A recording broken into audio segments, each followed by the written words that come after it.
네, 안녕하세요. 안녕하세요.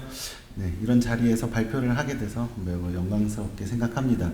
지금 앞에서 설명해 주신 대로 저는 이제 성균관대 그리고 한양대에서도 강의를 했었고요. 그래서 인공지능 강의를 몇 해 동안 계속 해오고 있습니다. 그리고 또 기업체에서 뭐 이제 고문을 하면서 AI 로봇 등에 대한 어떤 미래 전략 이런 부분에 자문을 좀 하고 있고요. 그리고 스타트업 여러 군데에서 이제 AI를 모델을 만드는 것뿐만이 아니라 서비스를 뭐 금융이라든지 영상 AI, 스마트 건설 뭐 이런 부분에 서비스화하는 이런 다양한 경험을 했습니다. 그래서 전체적으로 보면은 AI 쪽의 경험을 좀 많이 가지고 있고요.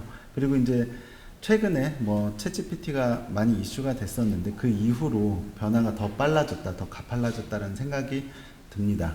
그래서 그러면서 이제 컴플라이언스, 윤리, 규제 이런 부분들의 중요성이 매우 커졌다라고 생각을 하고 있습니다. 그래서 그것에 대해서 조금 말씀드려 보도록 하겠습니다. 우선 간단히 AI의 그 역사를 조금 설명을 드리도록 하겠습니다. 그래서 우리가 인공지능에 대해서 관심이 있더라도 뭐 유튜브라든지 이런 데 보면은 하루가 다르게 계속 새로운 것들이 나오고 있고 이슈가 나와서 뭐 어떻게 흘러갈지 정말 혼란스러운 부분이 있습니다. 그래서 좀 큰 틀에서 어떻게 흘러갈지를 한번 살펴볼 수 있을 것 같고요. 특히 이제 AI 이런 규제라든지 컴플라이언스의 중요성은 이제 앞으로 더욱 커질 거다라는 생각을 하고 있습니다. 그래서 그거에 관련된 내용을 보고 전체적인 규제 동향에 대해서 말씀드리도록 하겠습니다. 우선 이제 AI라는 용어, 인공지능이라는 용어가 요새 뭐 널리 쓰이고 있습니다. 그래서 우리가 인공지능이라고 하면은 뭐 로봇, 영화에 나오는 로봇, 뭐 아니면 아이언맨의 자비스 같은 걸 생각을 하고 있고 그 간극이 많이 그 간극들이 많이 좁혀지고 있다라고 생각합니다. 예전에 뭐 인공지능이라는 말 많이 쓰이곤 했었는데 뭐 성능이 기대하는 성능이 안 나온 적이 많았었죠.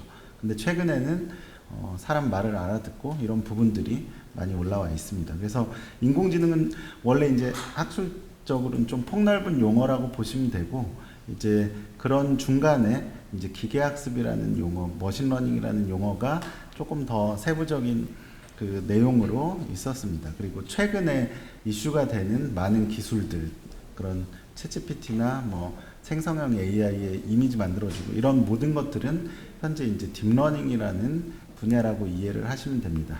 그래서 딥러닝은 사람의 뉴런을 흉내낸 이 부분에 대해서 발전이 많이 된 부분입니다.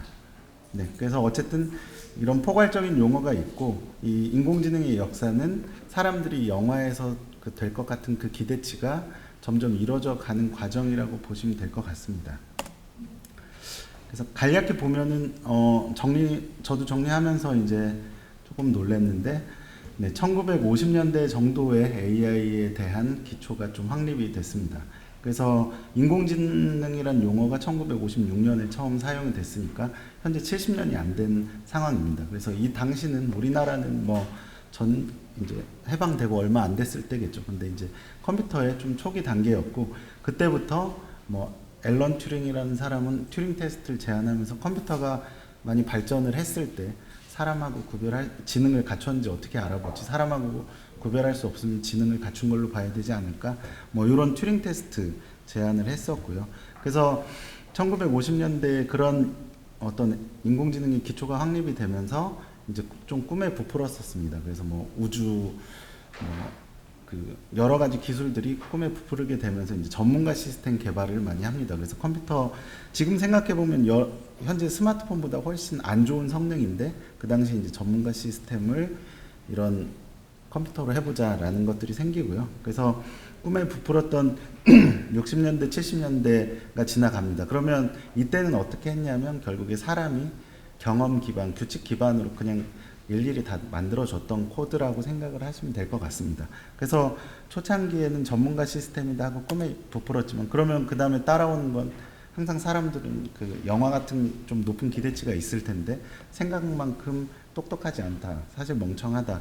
그래서 이제 정부의 지원이라든지 이런 것도 줄고 뭐 이런 부분에 대해서 연구가 많이 축소가 됩니다. 그러면서 좀 이렇게 축소가 됐다가 이제 머신러닝이라고 다양한 알고리즘, 그럼 사람이 하나하나 규칙을 다 입력해 주는 건 비효율적이니까 데이터가 들어오면 그거에 대해서 자동적으로 학습을 하자, 이런 부분이 이제 머신러닝이라는 용어로 다양한 알고리즘들이 발전을 하게 됩니다. 그래서 그 중에 발전한 알고리즘 중에 하나가 이제 뉴럴 네트워크였고요.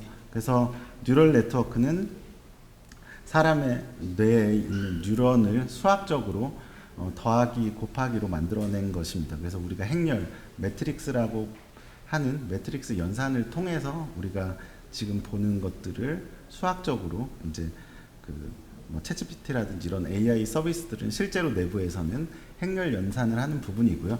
그 연산량이 많다 보니까 이제 GPU라는 걸 같이 사용을 해서 최근에 엔비디아라는 기업이 주가가 많이 오른 부분입니다. 네. 그래서 어찌됐든 한동안 그렇게 좀 수면 아래로 가라앉아 있었지만 계속 연구는 학계에서 진행이 됐었고요. 이제 대중들이 눈에 띄었던 이런 것들은 이제 체스가 인간이 컴퓨터한테 지는 일이 한 번 있었고 그 후에 이제 또 쭉 지나갑니다. 그래서 다양한 알고리즘이 발견이 되고 우리가 눈에 안 띄더라도 검색 엔진이라든지 이런 데 추천 시스템 이런 것들이 이제 머신러닝 알고리즘을 계속 사용을 하게 됐습니다. 그럼 아까 제가 말씀드린 최근의 모든 인공지능의 서비스들은 결국에 딥러닝이라는 걸 말하는 거고요. 딥러닝은 이제 2012년 정도에 본격적으로 수면 위로 올라오게 됩니다.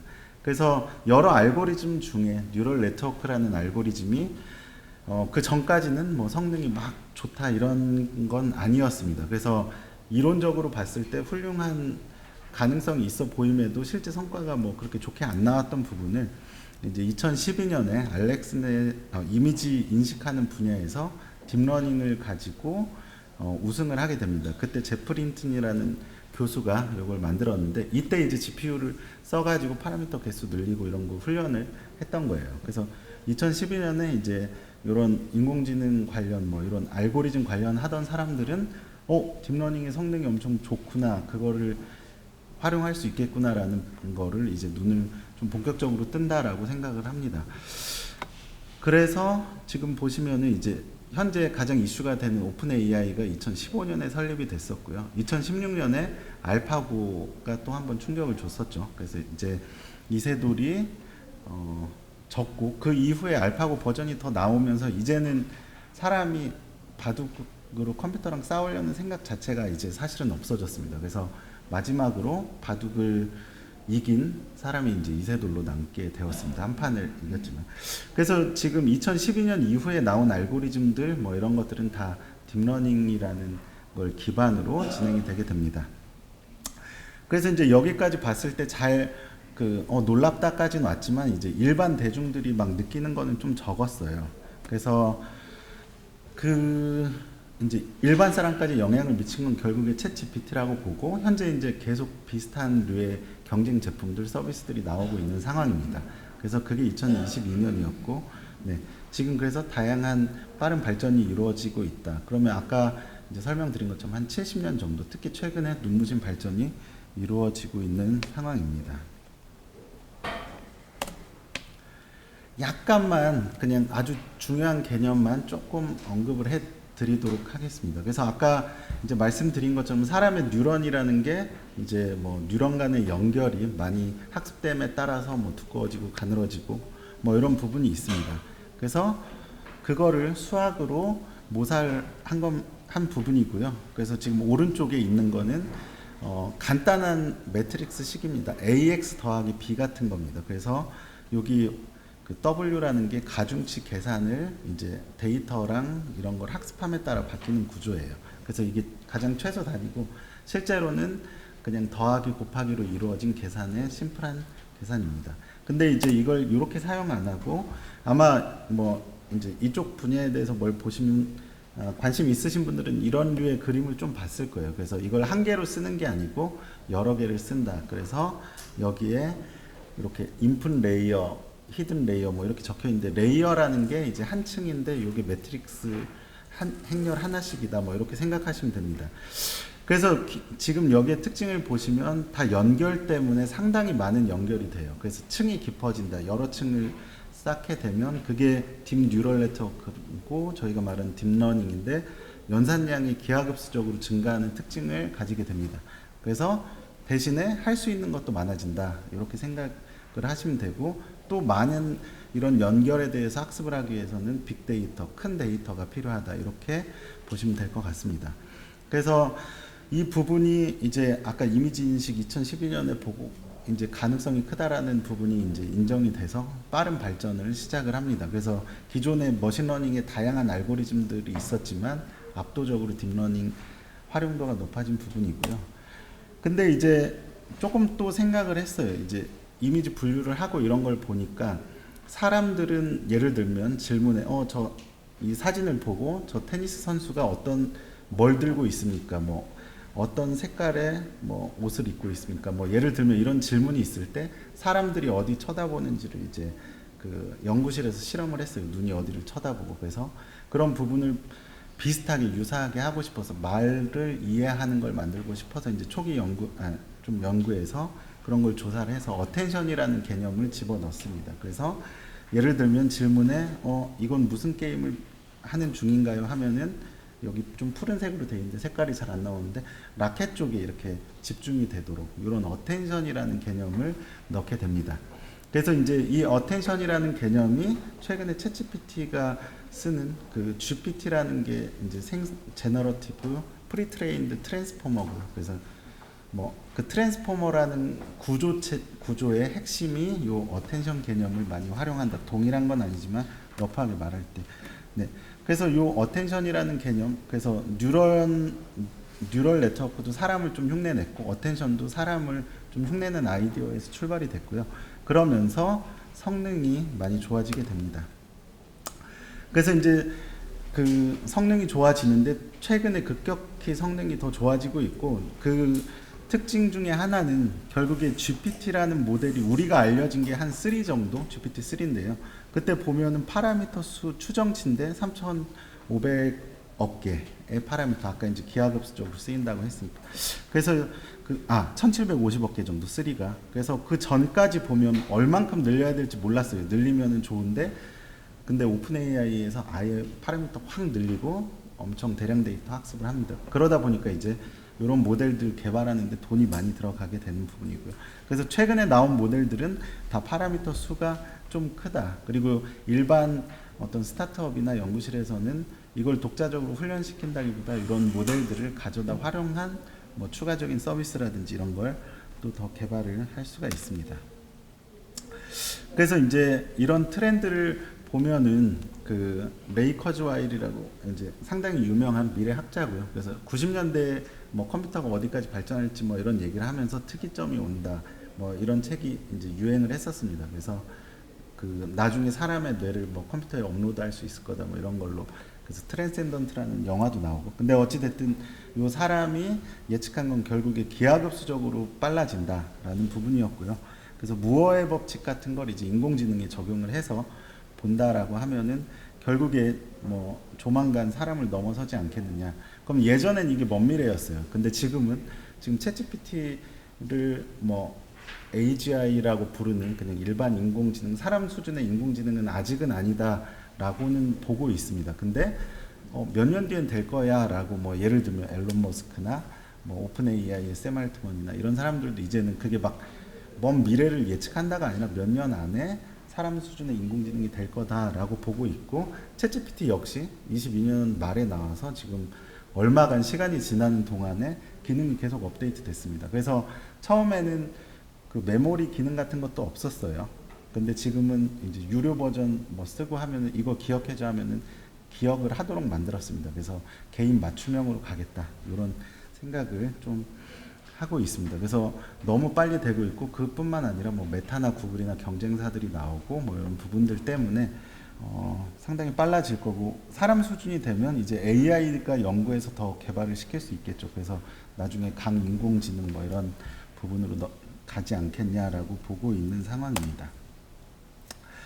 그러면 이제 AI 규제, 뭐 윤리 이 부분이 중요해지는데 사실 이게 뭐 옛날부터 AI 윤리 뭐 이런 글들은 있었습니다. 그러면 예전에 들을 때에는 너무 먼 얘기 같고 손에 안 잡히는 느낌이었는데 당장 이슈들이 많이 생기고 있죠. 그래서 22년에 이제 챗GPT 그 공개 서비스 하기 전에 원래 먼저 한번 이슈가 됐던 게 생성형 AI 그림들이 이제 꽤 그럴듯하게 나오기 시작했습니다. 그래서 생성형 AI 가지고 그림을 그렸어요. 그래서 이제 요게 디지털 아트 뭐 이런 쪽 대회에 나갔는데 텍스트로 그린 거죠, 사실은. 뭐 이런 걸 만들어줘 해서. 그래서 상을 탔습니다. 그리고 상을 타고 이 사람이 나중에 공개를 했어요. 나는 AI 서비스, 생성형 AI 서비스로 한 거다. 그러니까 약간 이런 건 어떻게 해야 되지, 이런 부분이. 예전에는 티가 났었죠, 뭔가. 뭐 컴퓨터로 뭘 했다가 티가 났는데 이건 정말 티가 너무 안 나고 이런 분야가 문제가 생겼습니다. 그리고 이제 더 문제는 챗GPT 요게 4.0의 그 시험 그 비교 자료입니다. 그래서 챗GPT 4.0이 미국의 주요 시험들, 고입 시험, 대입 시험, 변호사 시험 뭐 이런 거를 쭉 다 친 거예요. 그래서 파란색은 3.5대 그리고 초록색이 4.0대입니다. 그래서 대부분의 시험에서 당연히 이제 그 세로축은 사람 점수를 100분율로 놨을 때 그럼 중간에 50%가 사람 평균이라고 보시면 됩니다. 그래서 대부분의 거에서 사람 평균을 넘어서고 있다. 일부 약한 부분이 있습니다. 그 부분은 아직 추론, 서술형 이런 부분이라고 보시면 돼요. 그래서 지식의 암기 쪽에 있어서는 뭐 당연히 우리가 컴퓨터를 따라가기 어려운 부분이 있고 일반적인 평균 수준의 시험 정답률을 많이 이미 뛰어넘었다. 이거는 미래가 아니고 현재 이렇게 뛰어넘은 상황입니다. 그래서 사람들이 볼 때 어려워하는 시험들도 챗GPT가 이미 학습을 해서 뛰어넘은 상황이라 좀 미래에 많은 이슈가 있을 겁니다. 그럼 이제 그 다음에 드는 생각은 여기 로봇 얘기는 좀 뺐지만 사실 이제 현대차가 인수했던 보스턴 다이나믹스라는 회사가 이미 10몇 년 전부터 그 군사용으로 뭐 이렇게 소같이 생긴 로봇 만들고 했는데 산도 다니고 성능이 좋았어요. 근데 머리가 안 좋았습니다. 그거를 막 현명하게 돌아다니게 할 수 있는 게 좀 안 됐었는데 이제 챗GPT 정도의 수준이 된 그 소프트웨어가 장착이 된다라고 하면은 로봇이 똑똑해지겠죠. 그래서 그거를 오픈 AI가 투자한 스타트업에선 한두 달 전에 발표한 피규어 01인데요. 이건 이제 검색해서 보시면은 제가 이제 뭐 말도 알아듣고 그래서 뭐 손에 뭐 사과도 짚고 쓰레기도 치우고 뭐 이런 게 있습니다. 그래서 이제 말을 알아듣는 로봇가 나온다라고 보시면 되고 또 테슬라 같은 데에는 이제 그 로봇을 좀 기존의 전기차를 대량 생산으로 가격 낮춘 것처럼 이제 휴머노이드를 가격을 낮춰서 팔겠다라는 컨셉으로 발표를 하고 있습니다. 그래서 몇 년 내에 조금 더 인간형 로봇도 본격적으로 활용이 될 거다라고 생각이 됩니다. 그럼 이제 조금 무섭죠. 사람보다 똑똑하고 이제 사람처럼 행동할 수 있는 애들이 나오면 좀 뭔가 이거 신경 써야 되는 거 아니야? 뭐 이런 이슈가 생기게 되고요. 그리고 이제 또 약간 잘못 쓰일 수도 있잖아요. 그래서 요건 사실 중국 건데 보스턴 다이나믹스 로봇 강아지랑 비슷하게 만들었는데 훨씬 저렴하게 만들어서 이제 팔고 있습니다. 그래서 근데 이제 군사용으로 테스트한다 뭐 이런 기사가 나서 좀 본 겁니다. 그래서 지금 저런 로봇개들은 뭐 건설사라든지 이런 데에서도 현재 쓰고 있어요. 아직은 한 1억 정도 뭐 이렇게 됩니다. 그러면 지하 터널 같은 데 공사할 때 처음에 사전 조사로 그런 로봇 강아지가 먼저 들어가고 뭐 이런 걸 합니다. 그래서 중국은 잘하는 건 싸게 만들고 그리고 우리나라가 AI 기술이 이제 많이 뒤처졌고요. 그래서 미국, 중국이 훨씬 앞서 있다. 그래서 중국은 로봇을 싸게 잘 만들고 있습니다. 그래서 이렇게 되면 이제 이게 뭔가 사전에 잘 컨트롤이 안 되면 당연히 위험할 수 있겠죠. 물리적인 육체까지 가진 로봇이 컨트롤 안 된다면 마치 영화 같은 상황이 올 수도 있기 때문에 지금부터 이제 규제에 대한 목소리가 점점 커지고 있고 얘기가 많이 됩니다. 그래서 그냥 일단 챗GPT부터 보자면 뭐 저도 대학에서 이제 강의를 하고 있지만 뭐 리포트를 써라 이러면 요새 챗GPT를 많이 활용을 하고 있을 거예요. 그래서 현재는 이제 대학교들에서 챗GPT 쓰지 마라가 원칙입니다. 다만 이게 저는 이제 교육 쪽에서는 새로 논의가 필요하다라는 생각입니다. 왜냐면 미래로 갈수록 이런 걸 어시스턴트를 안 받으면서 할 일이 줄어들지 않을까 싶기 때문에 이걸 예전처럼 다 금지할 필요는 없다라는 생각이 있고 조금 재밌는 건 아주 초기에 그 챗GPT 이슈된 얼마 뒤에 몇 달 뒤에 삼성전자가 챗GPT 쓰지 마라 뭐 이런 금지를 했어요. 근데 뭐 유출될 수 있다 이런 이슈였고 근데 그게 왜 이슈가 됐냐면 뭐 이루다 사태도 하나 있었고요. 요건 이제 챗GPT 전이었지만 뭐 이런 재밌게 연애하듯이 채팅하는 이런 서비스가 인기를 끌었는데 개인정보 때문에 이슈가 됐습니다. 근데 모델을 폐기했어요. 요게 이제 삼성전자 이슈랑 좀 비슷하다고 보시면 될 것 같고요. 기존에는 보통 데이터는 데이터베이스에 있고 뭐 답변 그럼 어떤 걸 조회해서 보여준다면 아까 요 아래쪽에 뉴럴 네트워크에 학습이 되면은 특정 어디 위치에 뭐 어떤 정보를 딱 가지고 있는 게 아니라 질문에 따라서 답이 나오는 거예요. 그래서 만약에 삼성전자에서 기밀인 사항을 뭘 좀 다듬어줘 해서 올렸어요. 그럼 오픈 AI에서 그걸 학습 데이터로 쓰면 명시적으로 어디 데이터가 저장된 게 아니고 그럼 딴 사람이 비슷한 경쟁사에서 질문을 했다면 얘는 학습이 됐으면 답변이 나오죠. 근데 이제 오픈 AI 같은 경우에 그래서 초기에 그 이슈가 있었습니다. 그 개인정보나 이런 부분이 잘 쓸 수 있는지 이런 이슈가 있었고 그래서 지금 기업형은 네가 대화한 거를 학습해서 제외시킬 수 있는 옵션을 그 챗GPT 팀이라는 기업형에서는 학습이 안 되도록 할 수 있습니다. 근데 대부분의 기업들에서는 이런 부분을 잘 모를 거예요. 그래서 회사 직원이 나 이거 리포트 쓰는데 조금 문장 다듬어져 올리면 기본적으로는 학습을 걔네가 합니다. 뭐 언급상으로. 그래서 안 하겠다로 제외하는 옵션을 키지 않으면은 보통은 학습이 돼요. 그래서 이런 부분들은 앞으로 더 중요해질 거라고 보고 뭐 딥페이크 이런 부분은 뭐 워낙 잘 알 겁니다. 그래서 뭐 선거운동에 영향을 미치기 위해서 바이든 목소리 내고 이런 건 많이 보셨을 거예요. 근데 원래 목적은 이미 다 서비스 하고 있는 그냥 상용 서비스들이에요. 범죄용으로 만든 게 아니고 그걸 활용해서 나쁜 데로 쓰기도 합니다. 그리고 앞으로 이제 그 소라라고 이제 더 똑똑해져서 요게 이제 영화 같은 퀄리티로 글 가지고 만들어낼 수가 있습니다. 뭐 그래서 도쿄에 걸어가는 여자를 해줘. 근데 여기에서 충격적인 건 만들어낸 이미지가 뭐 저 빗물에 젖은 빛반사 이런 것까지 다 정교하게 만들어내고 있습니다. 그래서 앞으로는 이제 이게 진짜인지 가짜인지 구별이 거의 안 된다라고 보셔야 될 것 같고요.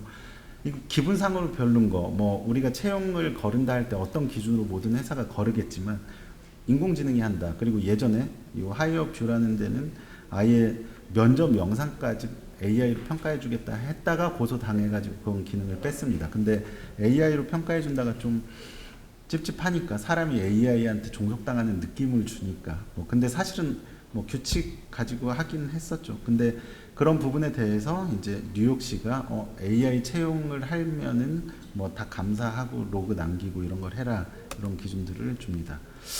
네. 그리고 뭐 당연히 좀 악의적으로 이용할 수 있는 부분도 있죠. 그래서 뭐 이런 부분도 있습니다. 그래서 앞으로 AI 관련된 이슈가 더 많아질 거고 아까 제가 챗GPT 얘기한 것처럼 더 회사들의 AI랑 부딪히는 이슈가 생길 거여서 컴플라이언스 쪽에 좀 중요한 그 앞으로의 트렌드로 자리 잡지 않을까 생각을 합니다. 그래서 이제 글로벌로 봤을 때 그냥 디테일 말고 큰 틀에서 보자면 EU가 좀 제일 먼저 앞서서 처벌이라든지 규칙을 만들어가고 있고요. 그래서 이제 규제를 위험 수준에 따라서 한 4등급 정도로 분류를 하자. 그래서 위험 등급은 어떻게 관리하자 이런 걸 정리를 하고 있습니다. 그리고 지금 현재 기술들은 미국의 빅테크들이 이끌어 나가고 있죠. 그래서 미국 쪽은 원래 기업들이 또 연합해서 우리가 자율협약을 맺자. 그리고 그 뒤에 뭐 미국의 행정명령이 나오고 이런 식으로 흘러갔습니다. 한국은 여기 이제 좋게 적었지만 사실은 그냥 미국하고 유럽 거 보고 좋은 것 좀 따서 쓸 거고 더 느리게 가지 않을까 싶습니다. 그래서 어찌 됐든 국가적으로 움직이고 있는데 일단은 EU가 24년 3월에 좀 법안이 통과가 됐습니다. 그래서 기존까지는 보통은 가이드라인 뭐 이런 것들로 많이 얘기가 됐던 부분이 이제는 아예 법안이 돼서 벌금을 매길 수 있는 이런 강제성으로 바뀌었습니다. 그래서 뭐 여기 보시면 인간 행동 조정을 하는 인공지능 어플리케이션 개발 금지 뭐 이런 식으로 있는 상황이고요. 네, 여기 보시면 이제 고위험에 아까 말했던 뭐 채용 이런 부분에 대한 인공지능 그러면 이제 인적 감시도 해야 되고 로그 기록 보존을 해야 되고 이런 부분들이 들어갑니다. 네. 그리고 뭐 스팸 메일 분류 이런 건 위험하지 않으니까 최소 위험 이렇게 4등급 정도로 하고 있고 또 말한 것처럼 사실 생성형 AI랑 딥페이크는 기술적으로는 같은 거죠. 근데 이제 딥페이크가 아예 의도적으로 좀 나쁘게 쓰일 때가 있으니까. 그럼 아까 본 것처럼 이제 눈으로 구별이 안 돼요. 그러니까 결국 디지털 워터마크처럼 뭔가 이거는 뭘로 생성했습니다. 이거는 그냥 가짜 이미지입니다를 달아라. 이런 식으로 법안이 딥페이크 생성형 이미지 이런 부분에 대해서 작성이 되고 있습니다.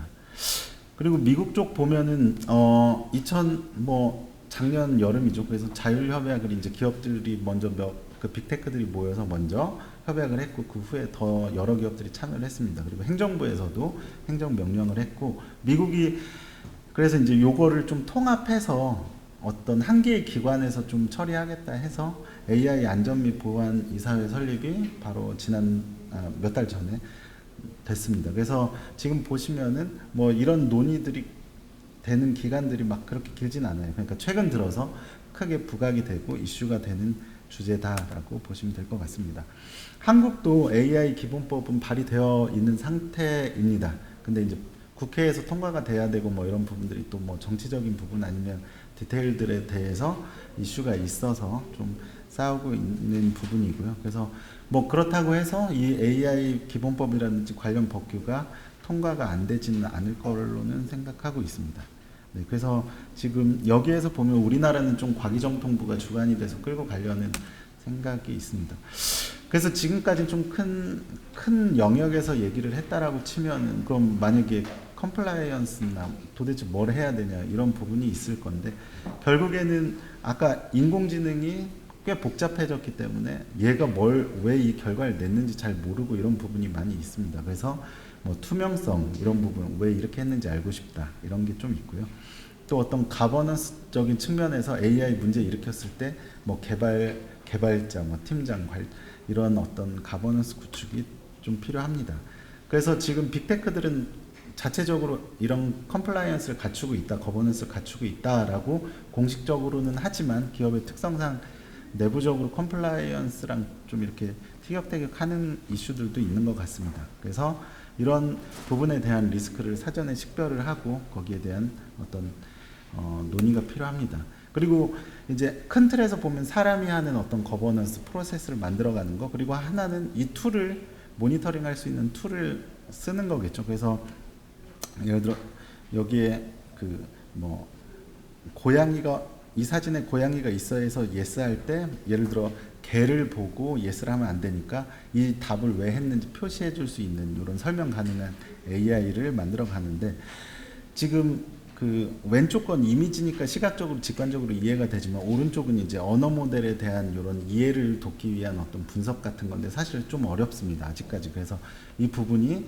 사람에 대해서 명확히 기억하기가 사람이 완전히 판별하기가 좀 어려운 면이 있다. 이제 최근에 그런 챗GPT 같은 거. 그래서 그리고 이제 편향성 문제가 많이 되죠. 아까 채용 시스템에서 뭐 성별에 따라서 차별했다 뭐 이러면 이슈가 되기 때문에 그래서 그런 것도 뭐 IBM이나 뭐 이런 데서 솔루션이 나오고 있어요. 그래서 미국의 기업들 뭐 이런 스타트업들에선 이미 이런 규제에 따라서 그걸 최대한 핸들링할 수 있는 툴들을 만들어서 제공을 하고 있습니다. 그래서 제가 여기에 IBM을 적은 거지만 IBM만 있는 건 아니고 여러 군데가 있습니다. 그래서 이제 결론적으로는 우리나라는 AI가 아까 말한 것처럼 빅테크가 사실 거의 없어요. 네이버, 카카오가 글로벌적인 영향을 있는 AI 서비스가 있다거나 하진 않습니다. 그래서 현실적으로 AI 개발하는 회사는 이제 스타트업들이 활용해서 서비스 만드는 거. 그럼 스타트업들은 또 컴플라이언스가 기본적으로 좀 약하죠. 빨리 사업해가지고 해야 되니까 아까 이루다 케이스처럼. 그럼 대부분의 대기업이나 이런 데는 AI 솔루션을 가져다 쓰는 경우가 많을 겁니다. 그래서 컴플라이언스에서 우리 회사의 직원들이 혹은 도입할 AI가 얘네가 검증된 건지 얘네가 데이터 보호를 준수하는지 이런 부분들에 대해서 좀 체크를 해야 될 거고요. 그리고 그런 부분 우리 회사에서는 어느 서비스는 써도 돼. 뭐 어느 서비스는 허락을 받고 뭐 이런 규칙들이 좀 정해져야 될 것 같고 리스크 관리나 이런 부분도 뭐 어느 정도의 위험성인지 파악이 필요할 거라고 생각이 됩니다. 그래서 앞으로는 기업들에서 더 많은 AI 서비스를 이제 사용을 할 거기 때문에 그게 사고가 터지면 어쨌든 한 번에 큰 피해로 갈 수 있기 때문에 내부 통제에서도 이런 부분을 AI에 대한 인지 그리고 이게 필요할 것 같고 이 부분은 현재 논의 단계고 발전 단계라고 봅니다. 그래서 지금 말한 것처럼 대부분의 법규는 AI 서비스 개발사에 초점이 맞춰져 있고요. 일반 기업의 내부 통제에 대한 디테일한 어떻게 해야 되는지 같은 거는 앞으로 더 논의가 필요하고 이런 컴플라이언스 협회나 이런 데서 조금 더 가이드를 만들어주고 한다면 도움이 되지 않을까라는 생각이 있습니다. 네, 그러면은 제가 여기까지 발표를 하고 질문을 받도록 하겠습니다. 네, 질의응답 시간이 한 10분 정도 있으면서 아마 궁금한 게 많으실 것 같은데 좀 편하게 질문 주시고 답변 주시고 해주시면 감사하겠습니다.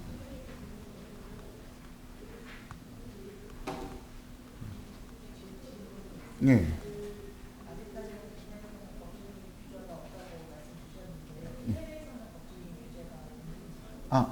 아까 말씀드린 것처럼 EU 법안이 이제 올해 3월 정도에 통과가 됐는데 여기 이제 페이지에 보면 여기 이제 벌금을 매길 수 있게 되어 있습니다. 그래서 전 세계 연간 매출의 7%까지. 근데 사실 요거의 타겟은 아직까지는 거의 빅테크라고 보시면 되고요.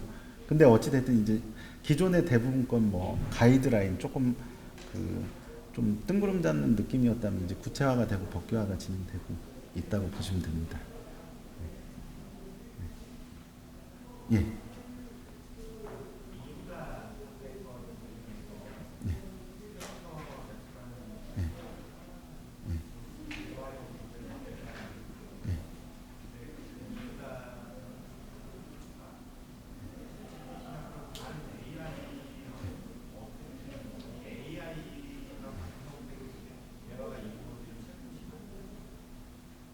이루다가 대화형 챗봇이 맞냐 이 뜻이신가요?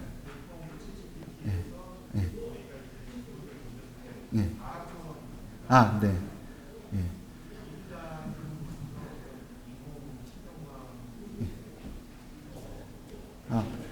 네.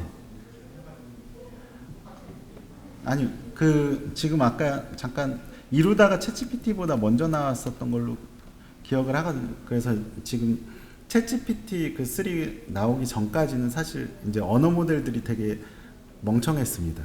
그래서 뭐 얘기하면 답변 제대로 안 되고, 그래서 챗GPT 3 때 아까 말한 것처럼 근데 기본적인 알고리즘들, 언어 처리하고 학습하는 알고리즘들은 어느 정도 정립이 되어 있었고요. 그래서 아까 오픈 AI에서 학습량을 확 늘리고 이렇게 키우고 하면서 성능이 확 좋아진 거여서 기본적인 어떤 학습에 대한 얘기는 좀 공통적일 수 있고요. 성능 차이는 큽니다.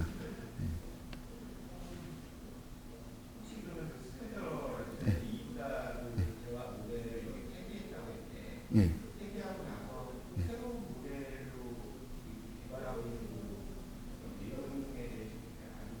그거는 알고 있는 건 없고요. 제가 이제 스캐터랩스 자체를 직접적으로 알진 못해서, 근데 아까 이제 요 이슈 때문에 폐기하지 않았나 싶긴 합니다.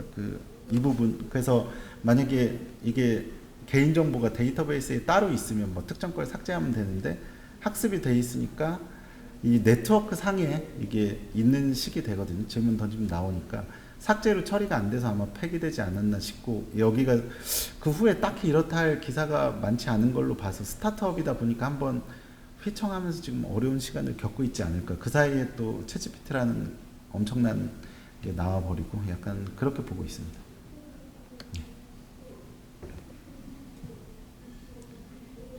예.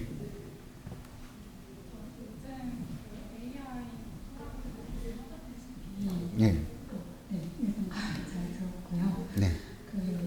아까 뭐 오픈 AI 소라에서 텍스트로 동영상 제작이 가능하고 뭐 사진 같은 것도 많이 저희가 제작을 할 수 있는데 이거 관련해서 혹시 저작권 규제나 이슈 동향은 혹시 알 수 있을까요? 그것도 지금 한창 논의되는 건데, 이제 대표적으로 소라는 아직 공식 서비스 런칭하진 않았고 이제 런웨이나 이런 데에서 비슷하게 서비스를 하는데, 작년 정도에 어도비에서 이제 파이어플라이라고 생성형으로 이미지 만들어주는 걸 했습니다, 서비스를.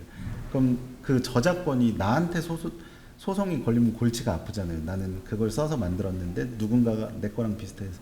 그래서 어도비에서 그거를 소송 걸리면 우리가 소송비 내줄게 뭐 이런 식으로 좀 갔었고요.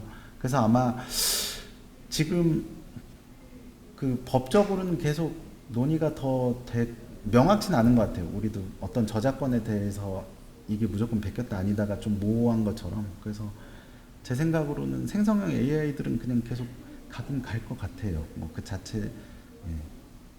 네.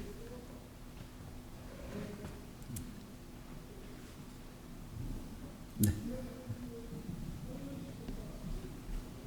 안녕하세요. 강의 네. 잘 들었습니다. 저기 네. 그 어제 네.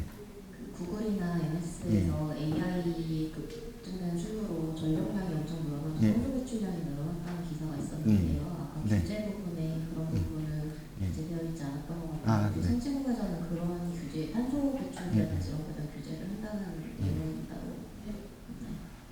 아, 그거는 ESG 쪽 얘기, 뭐 제 주제가 ESG는 아니어서 지금 말씀하신 건 최근에 계속 이슈가 되고 있고요. 그래서 탄소 배출 줄이려고 요새 막 찬 바다 근처 뭐 이런 데로 가서 열시키고 이런 걸 지금 데이터 센터 위치가 그런 식으로 많이 가고 있고, 지금 문제는 아까 파라미터 수 많고 뭐 더 발전이 되겠지만 현재 이런 대규모 언어 모델 학습시키는데 GPU가 엄청 많이 필요하고 연산이 엄청 많이 필요합니다. 그래서 뭐 예를 들어 테슬라가 엔비디아에 뭐 몇만 개의 GPU, 그러니까 최고급 성능 GPU를 뭐 몇만 개씩 주문하고 이런 식으로 하거든요. 그래서 사실 경쟁이 심해지면 이 배출량은 커지는데, 이제 알고리즘이 더 발전하고 칩이 또 더 발전하면 좀 떨어질 부분이 있습니다. 어쨌든 규제는 같이 진행은 되고 있는 것 같습니다.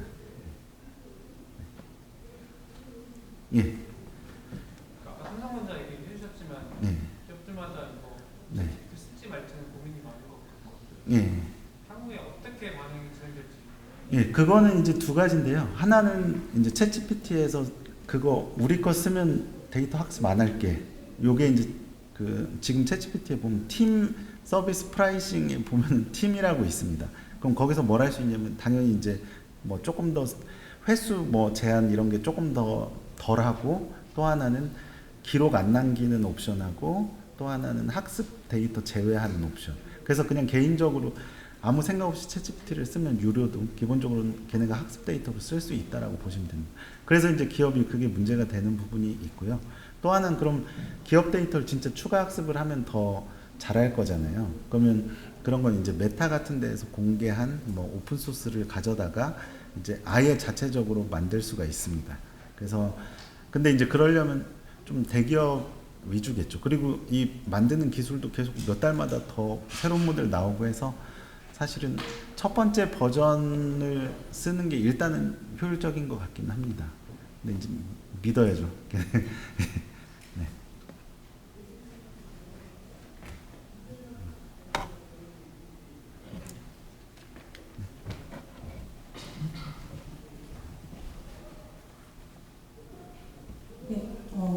여기까지 질문을 마무리하도록 하겠고요. 예, 저도 이제 들어보니까 저희는 컴플라이언스와 관련된 업무를 하시는 분들이 여기 많이 계시니까 두 가지로 한번 생각해 볼 수 있을 것 같아요. 이런 규제에 대한 우리가 컴플라이언스 측면에서 우리 회사에서도 우리 업과 관련해서도 이렇게 그 예방, 이런 컴플라이언스가 이해가 관련한 컴플라이언스가 발생하지 않게 예방하는 것도 분명히 우리가 중요하게 해야 되는 일이지만, 또 이렇게 그런 생성형 AI든 AI를 도입을 해서 저희 컴플라이언스도 예방할 수 있는 좋은 그런 데이터들을 또 만들어낼 수가 있고, 그랬을 때는 더 리스크를 예방을 잘할 수 있는 측면도 있기 때문에 컴플라이언스 AI를 도입하는 것과 그 다음에 우리가 또 규제하는 이 두 가지 측면을 좀 생각해 봐야 되겠다는 생각이 들었고요. 네, 교수님 좋은 강의 해주셔서 너무 감사합니다. 박수 부탁드릴게요.